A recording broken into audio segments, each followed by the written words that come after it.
बच्चा अगर घर में रो रहा है तो उसका कारण पप्पू यादव है। बाथरूम में पानी नहीं आ रहा है तो उसका कारण पप्पू यादव है।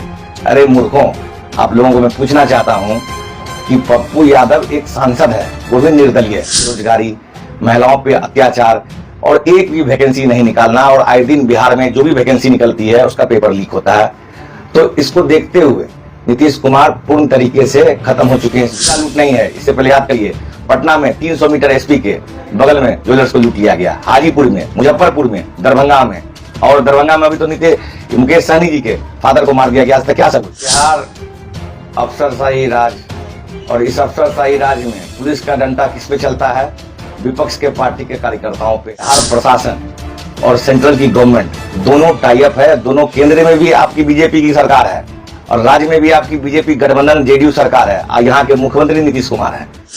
प्रशासन हर कुछ आपके पास है, लेकिन इल्जाम किस पे लगाइएगा? पप्पू यादव। आगे की खबर देखने के लिए प्राइम न्यूज बिहार चैनल को सब्सक्राइब जरूर करें। फेसबुक पेज में लाइक शेयर जरूर करें। रखा है, क्या कारण है?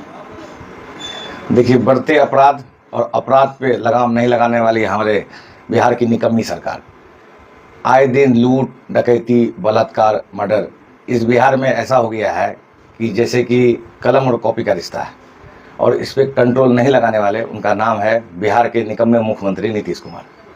इसी को देखते हुए आपने 2 दिन पहले अभी तनिक शोरूम को लूट लिया गया और उस पर भी कोई कार्रवाई नहीं होती। दिन दहाड़े मात्र 500 मीटर दूर एसपी क्वार्टर, डीएम क्वार्टर में तनिक शोरूम स्थित है, और वो भी लाइन बाजार की भीड़ भाड़ में। अब उसको आप लूट रहे हैं दिन दहाड़े 11-12 बजे। तो बिहार बदहाल है, क्योंकि यहाँ के मुख्यमंत्री नीतीश कुमार है। क्या किस तरह से देखते हैं दिन दहाड़े 12 बजे दिन में 5-6 लोग आता है और घुसता है, करोड़ों रुपए की डकैती करके निकल लेता है। उसके बावजूद आज 24 घंटे क्या 36 घंटे होने को चला है, और पूर्णिया के जो पुलिस अधीक्षक हैं उपेंद्र वर्मा जी का, उसका एक स्टेटमेंट आया है कि 2 लोगों को डिटेन किया गया है। देखिए, बिहार अफसरशाही राज, और इस अफसरशाही राज में पुलिस का डंडा किस पे चलता है? विपक्ष के पार्टी के कार्यकर्ताओं पे, कांग्रेस पे, आरजेडी पे, जितने भी विपक्ष के घटक दल हैं। आपने देखा होगा 4 दिन पहले पटना में किस बेरहमी से हमको, हमारे राष्ट्रीय अध्यक्ष को और पूरे कांग्रेस के कार्यकर्ताओं को दौड़ा दौड़ा कर मारा गया। वहां तो पुलिस तुरंत एक्टिव हो जाती है जहां हक, रोजगार और इस बिहार को स्पेशल राज्य का दर्जा देने की बात की जाती है। लाठी चल जाता है नीतीश कुमार का। लेकिन जहां लाठी चलना चाहिए, जहां कानून व्यवस्था होना चाहिए, वहां पे कानून। आए दिन लूट, ये तो पहला लूट नहीं है। इससे पहले याद करिए पटना में 300 मीटर एसपी के बगल में ज्वेलर्स को लूट लिया गया, हाजीपुर में, मुजफ्फरपुर में, दरभंगा में, और दरभंगा में अभी तो मुकेश सहनी जी के फादर को मार दिया गया। आज तक क्या सबूत है? और तो और अभी बताते हैं आपको, अभी रुपौली में यादुका जी की हत्या हुई, उस पर आज तक क्या एक भी कुछ सबूत है किसने मारा? तो नीतीश कुमार जी पूर्ण तरीके से बिहार चलाने में विफल हो चुके हैं। और इस विफलता का कारण क्या है? इस विफलता का कारण है कि नीतीश कुमार पूर्ण तरीके से पूरा पावर अफसरों को देते हैं, और उन अफसरों को पता ही नहीं रहता कि जनता की क्या दिक्कतें हैं और क्या परेशानी है। बढ़ता बेरोजगारी, महिलाओं पे अत्याचार और एक भी वैकेंसी नहीं निकालना, और आए दिन बिहार में जो भी वैकेंसी निकलती है उसका पेपर लीक होता है। तो इसको देखते हुए नीतीश कुमार पूर्ण तरीके से खत्म हो चुके हैं इस बिहार में। और जितने भी नीतीश कुमार के घटक दल हैं वो इल्जाम क्या लगाएंगे पूर्णिया में कि बढ़ता अपराध इसलिए हो गया है क्योंकि यहाँ के सांसद बने हैं पप्पू यादव जी। मैं पूछना चाहूँगा उन कार्यकर्ताओं से कि बच्चा अगर घर में रो रहा है तो उसका कारण पप्पू यादव है। बाथरूम में पानी नहीं आ रहा है तो उसका कारण पप्पू यादव है। अरे मूर्खों, आप लोगों को मैं पूछना चाहता हूँ कि पप्पू यादव एक सांसद है, वो भी निर्दलीय है।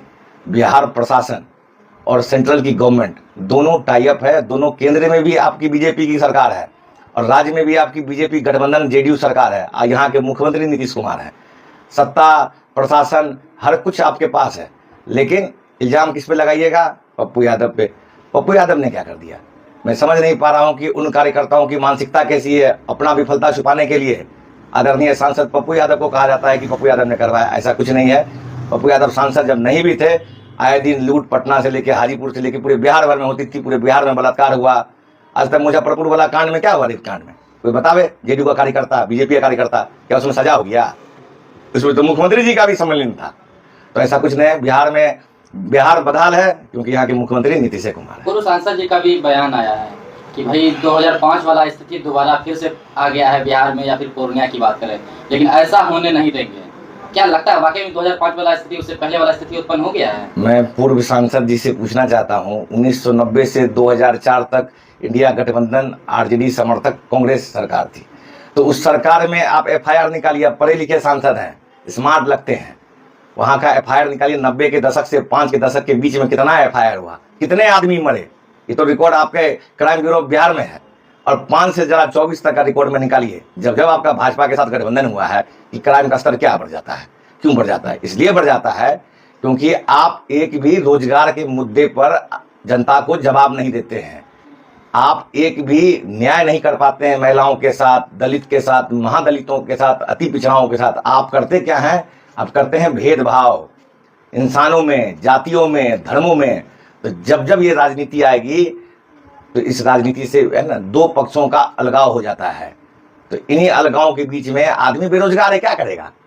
कहीं ना कहीं तो पैसा का रोजगार चाहिए ना, नौकरी दे नहीं पा रहे हैं। मैं नीतीश कुमार जी से कहना चाहता हूं कि अरे पुलिस की बहाली निकालिए, कांस्टेबलों की, एसआई की, डीएसपीओ की, बीपीएससी में पद बहुत खाली है, हर चौराहे पर फोर्स दीजिए ताकि ऐसी बढ़ती अपराध 500 मीटर के अंदर में ना हो पाए, जहां एसपी आवास, डीएम आवास हो, जिससे रोजगार मिले और जनता को एक अच्छा संदेश मिले कि हर चौराहे पे पुलिस है। और उन नौकरियों के साथ नौजवानों को एक रोजगार का अवसर भी दीजिए इस देश की सेवा करने के लिए। आज बच्चा स्मैक में लिप्त है, गांजा पी रहा है, दारू बेच रहा है, कारण है कि आप एक भी वैकेंसी नहीं निकालते हैं। अब बात करते हैं 2005, 1990, पप्पू यादव, ये वो, इन चीजों से अब उठ के राजनीति करिए, क्योंकि आप भी एक इंजीनियर थे नीतीश कुमार, तो इंजीनियर की गरिमा को बनाए रखिए और उस गरिमा को ऐसे बनाइए कि बिहार में आप रोजगार दीजिए, नहीं तो बिहार आपको इस कंडीशन में छोड़ देगा कि आपकी पार्टी जो है कहीं मुंह दिखाने लायक नहीं रहेगी। विधायक तो मुंह दिखाने लायक रहे नहीं,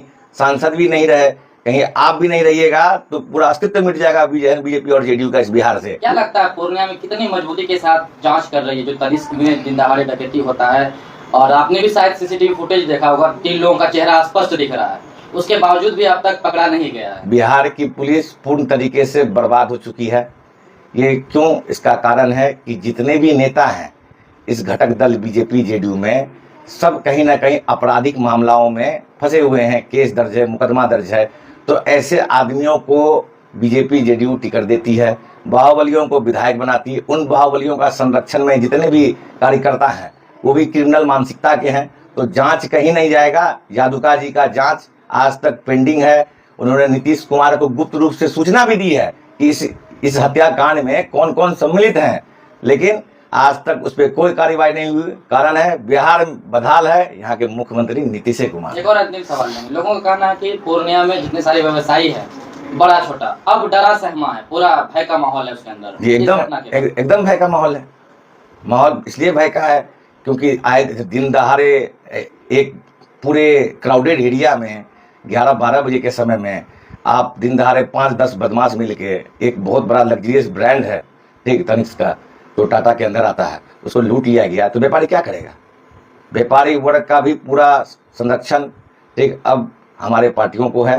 व्यापारी भी चाहता है कि नीतीश कुमार गद्दी छोड़े, बीजेपी इस देश से हटे और ऐसी सरकार बने जो समाजवादी सोच की होती है, जो अंतिम तबके से लेके सबसे ऊंचे तबके तक को आरक्षण से लेके वैल्यू, इज्जत, नौकरी, मान सम्मान देने का काम करती है। वो देश में एक ही पार्टी है, इसका नाम है इंडियन नेशनल कांग्रेस, और ऐसी कोई पार्टी नहीं है जो किसी जाति धर्म पे आधारित नहीं है। सब पार्टियों में कहीं जाति पे है, कोई धर्म पे है, लेकिन एक लौती पार्टी है हमारी कांग्रेस जो किसी जाति धर्म पर नहीं, हिंदुस्तान की विकास, हिंदुस्तान का डेवलपमेंट और इंडिया को इस दुनिया में सबसे आगे करने का मादा रखती है। इसी को देखते हुए ठीक आने वाली चुनाव 2025 में आपको पता चलेगा कि जेडीयू और बीजेपी की क्या स्थिति है। अगर आगे नहीं संभला जेडीयू बीजेपी तो इनका अस्तित्व बिहार से यही व्यापारी वर्ग, यही अति पिछड़ा वर्ग, यही शोषित समाज जितने हैं, यही राजपूत समाज, यही यादव समाज मिटाने का काम करें।